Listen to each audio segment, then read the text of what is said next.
새해 첫 주일입니다. 하나님께서 우리에게 허락하신 말씀의 여정을 에베소서와 함께 시작하려고 합니다. 2026년을 시작하면서 우리 큰나무 공동체가 함께 지어져 가는 교회라고 하는 주제를 가지고 한 해를 시작하려고 합니다. 주일 강단 말씀을 통해 주시는 에베소서 말씀이 또 우리의 믿음과 또 우리의 공동체의 방향을 인도하는 나침판이 되기를 기대합니다. 요즘 시대는 우리가 사는 하루하루의 시작을 로그인으로 하루를 시작합니다. 휴대폰 사용을 위해서도 로그인이 필요하고요. 또 메신저를 사용하기 위해서도 로그인이 필요합니다. 심지어 회사 시스템에도 로그인 되어야 출입이 가능한 시대에 우리가 살아가고 있습니다. 로그인하지 않으면 아무런 기능도 사용할 수 없고 또 아무 권한도 아무 연결도 할 수 없습니다. 어느 날 급하게 메시지를 보내야 될 일이 있어서 PC에 카카오톡을 열었습니다. 그리고는 깜짝 놀랐습니다. 친구를 검색하는데 친구 이름이 뜨지 않는 거예요. 혹시 카카오톡 계정이 해킹당한 것은 아닌가? 순간 별 생각을 다 했습니다. 다른 사람의 이름을 넣어서 검색을 해보는데 이름이 뜨는데 주고받은 문자 내용이 저와 주고받은 내용이 아닌 거예요. 나중에 알고 봤더니 아내의 계정으로 카톡이 로그인되어 있는 상태였습니다. 자기 계정으로 우리가 바르게 로그인하지 않으면 아무리 좋은 휴대폰도 소용이 없습니다. 자기 계정으로 바르게 로그인되지 않으면 메시지도 또 시스템도 아무 소용이 없다라는 것을 우리가 알게 되는데요. 마찬가지로 우리의 신앙도 그러하다라는 것입니다. 우리의 신앙이 바르게 로그인되지 않으면, 우리의 신앙이 바른 곳에 접속되어 있지 않다고 한다면 I am 크리스찬이라고 우리가 얘기하지만 사실 우리는 무기력한 삶을 살아갈 수밖에 없는 존재라고 하는 사실입니다. 오늘 에베소서 강의 첫 시간으로 그리스도 안에 로그인하다라고 하는 제목으로 함께 말씀의 문을 열어가고자 합니다. 오늘 우리의 신앙은 바르게 로그인되어 있는지 말씀 앞에서 점검하는 그런 시간 되기를 축복합니다. 에베소서는 빌립보서와 골로새서 그리고 빌레몬서와 함께 사도 바울이 옥중에서 기록한 옥중서신에 해당합니다.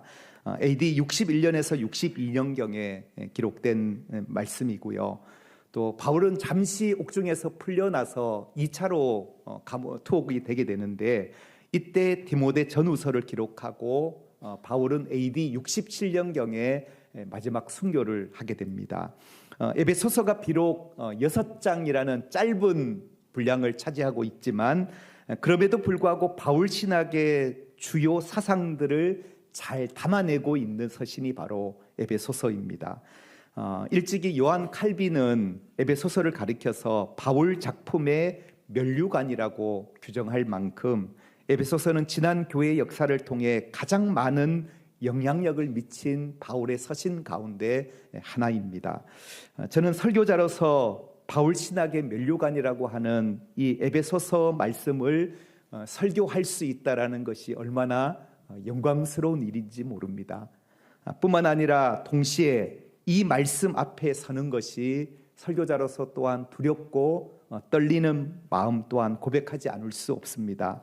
부족한 저를 통하여서 하나님께서 이 에베소서 말씀을 통해 성도가 누구인지, 교회의 본질이 무엇인지 그 영광을 드러내시고자 하십니다. 하나님이 그리스도 예수 안에서 이루신 하나님의 구원의 역사와 그리고 그 장엄하고도 경이로운 복음의 영광을 오늘 이 에베소서 말씀을 통해 드러내기를 소망합니다. 마틴 로이드 존스 목사님은 에베소서 강의를 하시면서 그 서론에 이런 고백을 하는데요. 성경 전체에서 이보다 더 장엄하고 심오한 서신은 없다. 우리는 이 서신에 겸손과 경외와 두려움으로 다가가야 한다라는 그런 고백을 했습니다. 경외와 두려움으로 말씀 앞에 서야 된다. 다시 말하면 설교자로서 우리가 이 말씀 앞에 설 때에 말씀 위에 서서 말하기보다는 그 말씀을 우리가 우러러보며 경외함과 두려움이 있어야 한다라는 그런 고백이라고 생각되어집니다. 여러분, 에베소서는 에베소 인근 지역 교회들에게 보내진 일종의 회람 편지 같은 형식입니다. 에베소 교회는 바울이 2차 전도 여행 때 개척한 교회이지요. 그리고 바울이 3차 전도 여행 때에도 이 에베소서를 들리게 되는데 이곳에서 3년간 말씀을 가르치는 사역을 했습니다. 특히 두란노 서원이라는 곳에서 사람을 세우는 일을 했는데요. 지금 우리 교회가 준비하고 있는 제자훈련 같은 그러한 사역을 이 에베소 두란노 서원에서 바울이 사람을 가르치고 세우는 사역을 했습니다.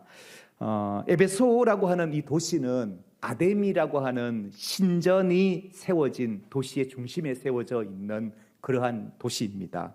그래서 도시의 정체성이 이 아데미 신전을 중심으로 형성이 되었고, 그리고 경제도 이 신전을 중심으로 경제가 움직여지고, 그리고 정치, 사회 질서를 지탱하는 모든 구조가 바로 이 아데미 신전을 중심으로 지탱되어진 그러한 도시였습니다. 이 도시에서 바울이 날마다 하나님의 말씀을 가르치기를 시작했는데, 그때에 복음을 받아들인 사람들이 주술과 마술을 버리기 시작하는 일들이 일어나게 된 겁니다. 마술책을 공개적으로 불태우기를 시작하고, 그리고 도시 전체가 혼란에 빠질 만큼 이 에베소 도시는 큰 부흥을 경험하게 된 도시가 바로 에베소 지역입니다. 에베소 교회는 주변 소아시아 지역에 6개의 교회를 개척하게 됩니다. 그래서 소아시아 지역에 나오는 에베소 교회를 포함한 7교회가 바로 요한계시록에 등장하는 7교회들입니다. 바울은 사도행전 20장 31절에서 이렇게 고백합니다. 내가 에베소에서 사역을 할 때에 3년이나 밤낮 쉬지 않고 눈물로 각 사람을 훈계하였던 것을 기억하라라고. 바울은 이만큼 에베소에서 온 심혈을 기울여서 말씀을 가르치고 사역했던 곳이 바로 에베소입니다. 이제 시간이 흘렀습니다. 그리고 지금 바울은 로마 감옥에 감금되어 있고 자유의 몸이 아닙니다. 그리고 로마는 지금 에베소 교회를 끊임없이 핍박하고 박해하기 시작합니다. 성도들은 심한 정체성의 혼란을 겪고 있습니다. 우리가 주님을 믿고 있는데 왜 우리에게 이러한 어려움과 박해가 끝나지 않는가? 이러한 정체성의 혼란을 겪고 있을 때 바울은 에베소에 있는 교회들에게 편지하기를 열심히 버텨라, 좀만 더 버텨라, 이렇게 바울은 말하지 않습니다. 바울은 고난 가운데 있는 에베소 교회를 향하여서 너희가 누구인지를 말씀해주고 있다는 것입니다. 너희가 누구인지. 다시 말해 에베소 교회를 어떻게 교회를 세울 것인가를 이야기하기 이전에 성도가 누구인지, 교회가 무엇인지를 지금 바울이 에베소 서신을 통해서 말씀해 주고 있는 내용입니다. 에베소서는 크게 두 부분으로 나뉘어지게 되는데요. 1장과 3장까지가 전반부고 4장부터 6장까지가 후반부로 나뉘어질 수 있는데, 전반부에서는 하나님께서 이미 그리스도 안에서 이루어 주신 구원을 강조하고 있는 내용입니다. 이게 1장에서 3장까지 하나님께서 이미 그리스도 안에서 이루신 구원을 이야기하고 있고, 그리고 4장부터 6장까지는 하나님께서 성령을 통해서 앞으로 이루어갈 구원의 역사를 강조하고 있는 내용입니다. 다른 관점에서 바라보면 전반부 1장에서 3장까지는 성도가 누구이며 교회가 무엇인지에 대해서 말씀하고 있고요. 그런가 하면 후반부에서는 성도와 교회가 세상 속에서 어떻게 살아가야 하는지를 말씀하고 있는 구조를 가지고 있는 게 에베소서입니다. 오늘 에베소서의 첫 시간 여러분과 함께 나눌 메시지는 성도는 누구인가? 성도라는 정체성은 과연 어디에 로그인 되어 있는 존재인가에 대한 답을 하고자 합니다. 성도는 과연 어디에 로그인되어 있는 존재인지에 대한 답을 여러분과 함께 찾고자 합니다. 오늘 본문 1절을 우리 함께 한번 읽겠습니다. 1절입니다. 시작. 하나님의 뜻으로 말미암아 그리스도 예수의 사도된 바울은 에베소에 있는 성도들과 그리스도 예수 안에 있는 신실한 자들에게 편지하노니. 아멘.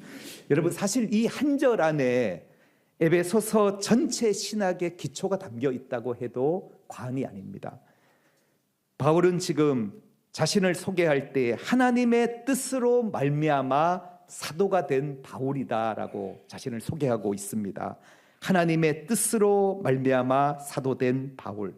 여러분, 바울의 사역은 자신의 자격이나 자신의 능력 때문이 아니라고 고백합니다. 내가 사도가 된 것은 하나님의 뜻으로 된 것이다. 다시 말하면 하나님이 나를 사도로 먼저 부르셔서 하나님의 부르심 때문에 내가 이 자리에 섰다라는 그 고백을 하고 있는 것인데요. 여러분, 이 고백이 얼마나 엄청난 고백인지를 모릅니다. 지난 금요 밤 기도회 때 소개해드린 한 선교사님의 고백이 있었는데요. 다시 한번 소개하면 이 선교사님이 이런 고백을 하셨어요. 험난한 그런 광야 같은 어려운 지역에서 오래도록 선교사님들이 사역할 수 있는 이유가 무엇인가? 그 척박한 땅에서 선교사님들이 오래 버티고 선교 사역을 감당할 수 있는 이유가 무엇인지 그 선교사님들의 공통적인 특징을 하나 발견했는데, 그것은 어떤 선교사님들을 보면 언어에 재능이 있으셔서 언어를 빨리 터득하시는 분도 계시고, 어떤 분들은 문화에 빨리 적응하시는 분도 계시고, 어떤 분들은 은사와 재능이 많으신 분들도 계시는데, 그것이 선교지에서 오래 버티게 하는 요인이 아니라는 거예요. 선교지에 오래 버틸 수 있는 공통적인 특징이 하나 있었는데, 그것은 다 하나님의 분명한 부르심이 있는 자들이었다라는 고백을 하시더라고요. 하나님이 왜 나를 이곳에 보내셨는지, 하나님이 나를 여기에 보내셨다라고 하는 그 부르심이 가장 척박한 환경 속에서도 오래 버틸 수 있었던 이유였다라는 그 고백을 하셨습니다. 여러분, 교회도 저는 마찬가지라고 생각합니다. 우리가 교회가 된 이유가 무엇입니까? 우리가 이 자리에 모인 이유는 무엇입니까? 우리가 함께 예배하는 이유, 그것이 무엇입니까? 이 모두가 다 하나님의 뜻 때문이라는 것입니다. 달리 말하면 하나님이 우리를 오늘 이 자리에 부르셨다라고 하는 하나님의 부르심에서부터 교회는 시작이 된다라고 하는 사실입니다. 우리가 만약 내가 오래 찾고 고민해서 선택한 교회라는 그 생각에 머물러 있다고 한다면, 우리가 시련이 찾아오고 어려움이 오면 우리는 또 다른 교회를 찾게 될 것입니다. 그러나 나를 이곳에 부르신 이가 하나님이요, 하나님이 나를 이곳에 세우셨다라고 하는 그 부르심에 대한 확신이 있다고 한다면, 때로는 우리의 인생 가운데 어려움이 찾아오고 고난과 환난이 온다 할지라도 우리는 이곳에서 하나님의 부르심을 따라 견딜 수 있다라고 하는 사실입니다. 여러분, 교회라는 것은 사람이 만든 단체가 아니잖아요. 뭔가 기호에 따라 모인 동호회가 아니잖아요. 교회는 정말로 하나님이 우리 각자 한 사람 한 사람을 부르셔서 우리로 하여금 한 몸을 이루게 하신 공동체라고 하는 사실입니다. 오늘 이 에베소 교회를 향하여 바울이 뭐라고 부르고 있냐면 이렇게 부르고 있습니다. 첫 번째로는 에베소에 있는 성도들이라고 부르고 있습니다. 한번 따라 합시다. 에베소에 있는 성도들. 여기에 성도라고 하는 말을 사용하고 있는데요. 이 성도는 헬라어로 하기오스라고 하는 단어인데, 구별된 사람, 하나님께 속한 사람이라고 하는 그런 의미를 가지고 있습니다. 한자로 풀어보면 한자는 거룩할 성자에 그리고 무리 도자를 쓰고 있죠. 그래서 거룩한 무리에 속한 사람, 거룩함의 부르심을 받은 사람이 바로 성도라고 하는 뜻이에요. 그러니까 성도라는 말은 우리의 삶이 완벽해서 우리가 성도가 아니라는 것이죠. 중요한 것은 지금 에베소 교회 교우들은 너무나도 연약해요. 너무나도 부족한 점이 많아요. 실수가 많아요. 그럼에도 불구하고 하나님이 이들을 거룩함으로 부르셨다라는 거죠. 하나님의 부르심이 있어서 우리가 세워진 사람, 그 사람을 가리켜서 성도들이라고 부르고 있다라고 하는 사실입니다. 그러니까 성도라는 것은 우리의 상태가 아니라 하나님이 불러주셨다라고 하는 그 거룩함의 부르심의 의미가 있다라고 하는 사실입니다. 우리 큰나무 공동체는 성도라는 말보다 교우라는 말을 주로 사용을 하고 있는데요. 그 이유는 같은 믿음 안에 맺어진 신앙의 벗 그리고 신앙의 동료라고 하는 관계적 의미를 강조하기 위해서 교우라는 말을 우리가 사용하고 있는데, 그러나 우리가 오해하지 말아야 할 것이 있는데, 우리가 보통 그러잖아요. 혹시 집사님이세요? 그러면 아니요, 저 아직 성도예요, 이렇게 답을 해요. 여러분, 이 집사, 권사, 장로라고 하는 것은 뭐예요? 직분이죠. 직분이고, 그러나 성도라고 하는 것은 우리의 신분이에요.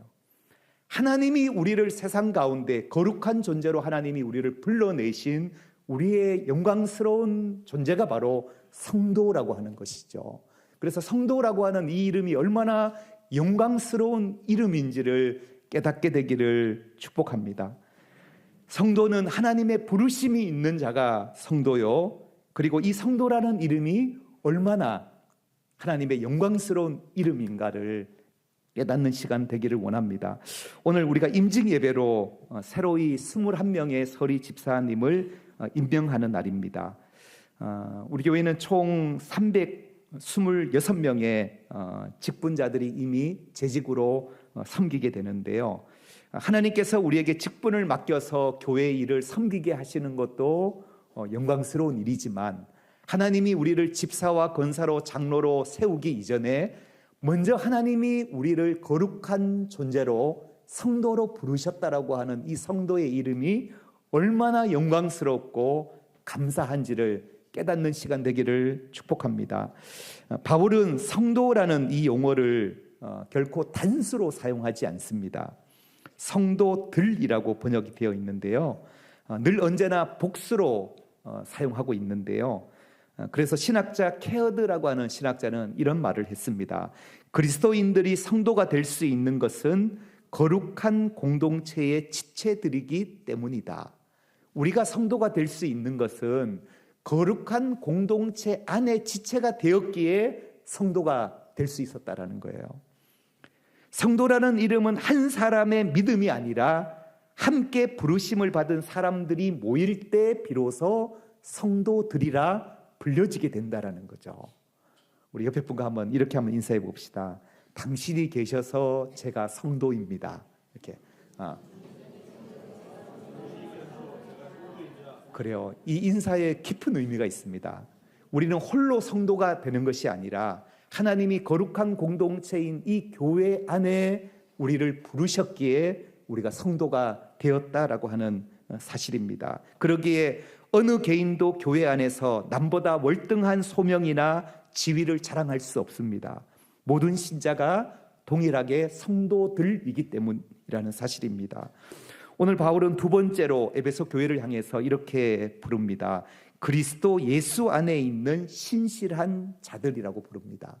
성도라고도 불렀고 그리스도 안에 있는 신실한 자들이라고 부르고 있는데, 다른 부류의 사람들이 아니라 같은 사람을 향한 다른 표현이라는 거죠. 여러분, 그리스도 안에 있는 신실한 자들, 이 표현은 어떻게 보면 에베소서의 핵심과 같은 중요한 의미입니다. 그리스도 예수 안에, in Christ라고 하는 이 표현, 헬라어로 보면 9번이나 예수 그리스도 안에라고 하는 표현을 에베소서에서 사용하고 있어요. 물론 정확한 표현은 아니지만 문맥적으로 봤을 때 우리가 예수 그리스도 안에 있다라고 하는 이 표현을 다 모으면 어떤 신학자들은 34번 정도가 에베소서에서 표현하고 있다라고 할 만큼 에베소서에서 바울은 우리가 그리스도 안에 있는 존재라는 이 부분을 강조하고 있다라고 하는 사실이죠. 교회는 과연 무엇으로 하나가 되는 것일까요? 좋은 프로그램이 우리를 하나 되게 하는 것일까요? 아니면 건물이 우리를 하나 되게 하는 것일까요? 아니면 서로의 취향이 우리로 하여금 하나 되게 하는 것일까요? 바울은 오직 교회는 in Christ, 그리스도 안에서 우리가 하나가 되어진다라고 말씀하고 있습니다. 오늘 크나무 공동교회에 우리가 한 몸이 되고 한 가족이 된 것이 무엇 때문입니까? 우리의 공통분모가 무엇이냐라는 거죠.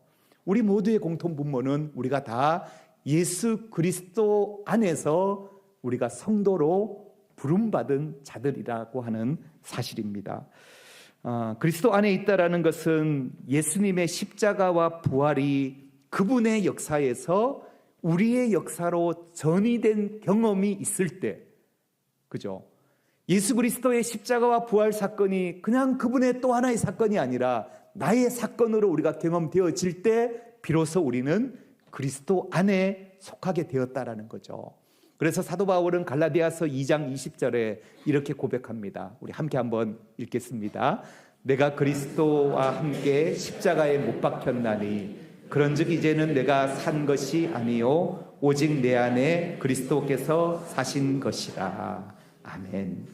내가 그리스도와 함께 십자가에 못 박히는 그 경험, 이 경험을 통해 우리는 그리스도 안에 속한 자가 되었고 그리고 그리스도 안에 로그인 되게 되었다라고 하는 사실이죠.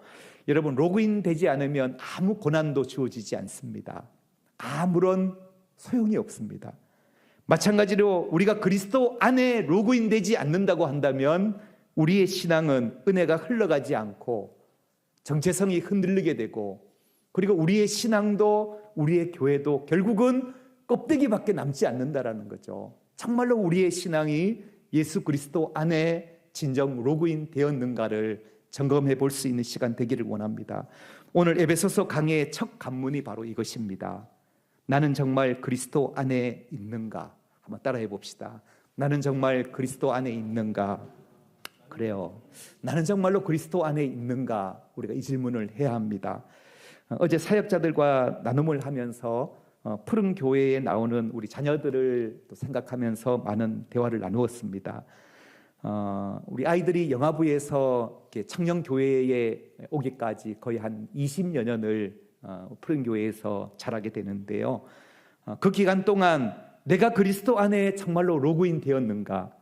나는 정말 그리스도 안에 있는가? 이 질문에 대한 답을 줄 수 없다고 한다면 우리가 아무리 화려한 교육을 하고 세련된 교육을 하고 시대를 앞서가는 트렌디한 교육을 한다고 할지라도 무슨 소용이 있겠냐라는 거죠. 푸른 교회와 또 틈새 교육도 이 질문에 답할 수 있는 답을 찾아주는 그러한 교육에서부터 출발해야 하지 않겠냐라는 그런 마음들을 나누었는데요. 우리는 늘 더 나은 교회를 찾습니다. 또 그리고 더 나은 교회를 항상 지향하고 있습니다. 그러나 그 출발점이 내가 그리스도 안에 있는가? 그리고 나는 정말 그리스도 안에 로그인 되어 있는가라고 하는 이 질문에서 출발하지 않으면 안 된다라고 하는 사실입니다. 내일부터 2026년 신년 특별 새벽 기도회가 시작이 됩니다. 이번 특세는 요한 1, 2, 3서를 가지고 하나님의 자녀로 사는 한 해라고 하는 주제를 가지고 말씀을 나누고자 합니다. 새벽 기도회가 몇인지 혹시 아세요? 네, 평소에는 5시 반에 시작이 되는데 우리 특세 기간 동안에는 10분 당겨서 20분부터 우리 찬양으로 함께 새벽을 열어가려고 합니다. 현장에 나오실 수 있는 분들은 다 신년 새벽 특세에 나오시기를 축복합니다. 부득불 거리가 멀어서 못 오시는 분들은 꼭 같은 시간에 깨셔서 온라인으로 함께 참여해 주시면 감사하겠습니다. 우리 부담스럽지만 옆에 분에게 한번 인사합시다. 새벽을 한번 깨워봅시다. 네, 그래요. 하나님께서는 예수 그리스도 안에서 우리를 성도로 부르셨어요. 성도로 부르셨고 그리고 우리를 세상으로 내보내시면서 우리에게 아주 특별한 두 가지의 선물을 우리 손에 안겨주셨어요. 그 선물이 무엇일까요? 2절인데요. 2절을 한번 읽겠습니다. 오늘 본문 2절입니다. 시작. 하나님 우리 아버지와 주 예수 그리스도로부터 은혜와 평강이 너희에게 있을지어다. 아멘. 네, 두 가지 선물이 뭐죠? 은혜와 평강이라고 하는 선물을 우리 손에 안겨주셨다라는 것입니다. 지난 성구영신 예배에 주셨던 말씀도 여호와 하나님께서 제사장 아론을 통해서 너는 백성들을 이렇게 축복하라 하시면서 축복의 기도문을 주셨어요. 그 기도문을 한번 같이 한번 읽어보겠습니다. 민수기 시작. 여호와는 그의 얼굴을 내게 비추사 은혜 베푸시기를 원하며 여호와는 그 얼굴을 내게로 향하여 드사 평강 주시기를 원하노라. 아멘. 여러분, 여기에서도 백성들에게 동일하게 은혜와 평강을 하나님이 선물로 약속하셨어요. 그런데요, 이 은혜라고 하는 이 단어는 민수기에서는 히브리어로 쓰여진 단어이기 때문에 하난이라는 단어인데요, 그 뜻이 자격 없는 자에게 베푸시는 하나님의 은혜라고 하는 뜻이에요. 자격 없는 자에게 베푸시는 하나님의 호의, 이것이 하난이고, 그리고 오늘 본문 에베소에서 얘기하는 이 은혜는 카리스라고 하는 단어로 기록이 되어 있는데, 예수 그리스도를 통해 드러난 구원의 은혜, 값없이 주시는 선물, 이것이 바로 은혜라는 거죠. 어느 날 어느 목사님이 그렇게 질문하더라고요. 사도 바울의 조카가 누군지 아냐고 이렇게 대뜸 물으시더라고요. 갑자기 이렇게 사도 바울의 조카가 누구지? 은혜라고 하더라고요. 내 은혜가 내게 조카도다. 내 은혜가 내 조카다. 그래요. 그래요. 은혜라고 하는 것은 우리의 노력의 결과가 아니에요. 그죠? 은혜는 우리의 노력의 결과가 아니다. 은혜는 하나님의 선물입니다. 선물. 교회는 은혜로 시작해서 은혜로 유지되고 은혜로 세워져야 합니다. 성도의 삶이 그러하다라는 것입니다. 저는 은혜라는 단어를 좋아하는데요, 그래서 처음 교회를 개척할 때에도 은혜로 숲을 이루는 교회를 꿈꾸며 은혜의 숲 교회라는 이름을 사용했었는데, 은혜의 숲에서 큰 나무로 옮겨왔어요. 우리 큰 나무의 비전이 정말로 은혜로 숲을 이루는 그러한 꿈을 또 함께 꿨으면 좋겠습니다. 여러분, 은혜라는 말을 우리가 들으면 어떻습니까? 은혜라는 말을 들으면 가슴이 뭉클해지는 단어이잖아요. 그죠? 그래서 마치 오래된 고기가 상하고 변질되는 것처럼 언어도 의미가 변질되는 것인데, 기독교 역사에서 아직 상하지 않고 변질되지 않는 마지막 단어가 있다. 그 단어가 무엇일까요? 필립 얀시는 은혜라고 얘기하더라고요. 은혜. 은혜라는 단어는 아직도 변하지 않는, 변질되지 않는 단어이다. 그래서 우리는 이 은혜라는 단어를 떠올리면 늘 언제나 가슴이 뭉클해집니다. 구원에 대한 감격이 있는 크리스찬들은 동일한 고백을 합니다. 내 인생에 은혜를 빼놓고는 설명할 수가 없다고. 내 인생에 은혜를 빼놓고는 설명할 수 없다고. 신방 중에 만난 한 교우를 만났는데요, 이런 고백을 해요. 가족을 잃었어요. 건강도 잃었어요. 재산마저 잃었어요. 그런데 그분의 삶에 전혀 어울리지 않는 고백을 하더라고요. 돌아보니 목사님, 모든 것이 하나님의 은혜였어요. 이게 어찌 가능한 고백입니까? 여러분, 정말로 이 하나님의 은혜라고 하는 것은 우리가 세상의 어떤 물질적인 가치로 형용할 수 없는 하나님이 우리에게 베푸시는 놀라운 선물이라는 거죠. 그래서 필립 야시는 이런 고백을 합니다. 우리가 아무리 깊이 가라앉아도 하나님의 은혜는 거기까지 찾아온다. 동시에 은혜는 우리를 그 자리에 두지 않고 새로운 고지로 이끈다. 여러분, 하나님의 은혜라는 것은 우리가 아무리 바닥을 헤매고 있다 할지라도 그 깊은 곳까지 찾아오는 것이 하나님의 은혜입니다. 그리고 우리를 그 바닥에 두시지 않고 우리를 다시금 끌어올려 고지로 이끄시는 것, 이것이 바로 하나님의 은혜라고 표현합니다. 두 번째 주신 선물이 평강이라는 선물인데요, 이 평강은 민수기에서는 샬롬이라고 하는 단어로 쓰여져 있는데, 관계의 온전함, 질서 충만함, 깨어짐이 없는 상태를 이 평강으로 해석하고 있는데요, 이 에베소서에서는 이 평강이라는 단어가 히브리어 헬라어 단어로 에이레네라고 하는 단어를 쓰고 있는데, 이 에이레네는 그리스도 안에서 성취된 화목과 회복의 상태를 이 평강으로 해석할 수 있습니다. 그래서 이 평강이라는 것은 단순한 감정이 아니라 우리가 하나님과 관계 안에 있을 때 예수 그리스도 안에서 누리게 되는 그 마음의 안정감, 이것이 바로 하나님이 우리에게 주시는 평강의 선물이라는 것입니다. 여러분, 초대교회는 로마의 수없는 박해 속에 살았습니다.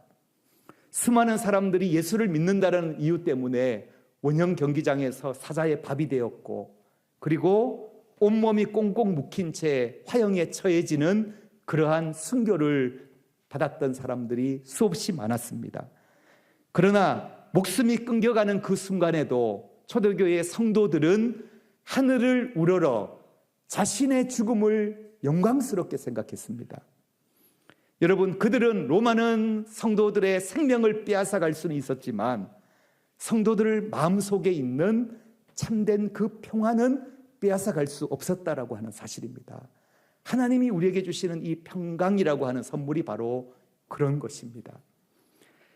오늘날 우리는 마음의 평강이 얼마나 중요한 것인가를 너무나도 실감하는 시대에 살아갑니다. 내일에 대한 불안과 염려가 있고 두려움으로 살아가는 사람들이 얼마나 많습니까?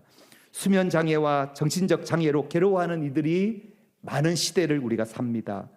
마음의 참된 평강이 어디에서 오는 것일까요? 그것은 바로 하나님과의 관계 안에서, 그리스도 안에서 주어지는 그 평강. 이것은 세상이 줄 수도 없고 세상이 알 수도 없는 그런 평강을 하나님이 우리에게 약속하셨습니다. 그래서 우리는 이렇게 찬양하잖아요. 함께 한번 고백해 볼까요? 평안을 너에게 주노라. 세상이 줄 수 없네.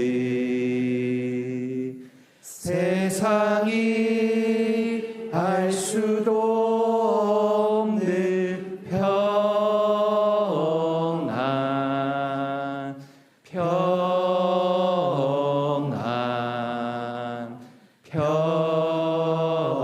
평안, 평안을 내게 주노라.